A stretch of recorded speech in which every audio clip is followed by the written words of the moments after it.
Денеска се наоѓаме на улица 315 во една од најголемите урбани заедници, Ајдушка чешма, која е по договор со граѓаните. Значи, мината година договориме овој проект, направена е проектна документација, дадена дозвола и е завршена ова улица. Улицата е долга 625 метри, кошта 5.800.000 денари. Сега останува уште да се решат тротоарните и изливните содржини од проектот.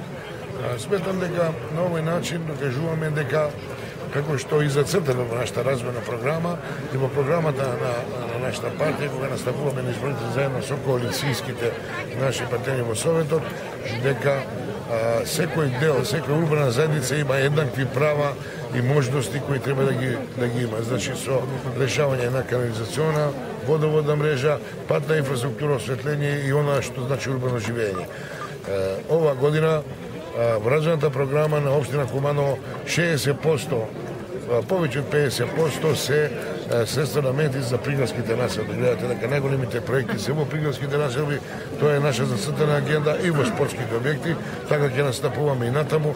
И новата развојна програма предвидува многу содржини од решавање на комунална инфраструктура во приградските населби и на некој начин тоа јасно говори дека Куманово наредниот граден план ќе биде интегрална целина, ќе биде се во опфат на граден опфат на град Куманово. Нека се живи и здрави граѓаните, со среќа гледам многу млади луѓе, еден позитивен раст и тоа дава една добра гаранција дека Куманово се движи во позитивна насока. Ветуваме дека овдека ќе направиме и нови спортски содржини, нови игралишта, имаме млада популација која треба во нареден период да се едуцира во таа насока. Благодарам.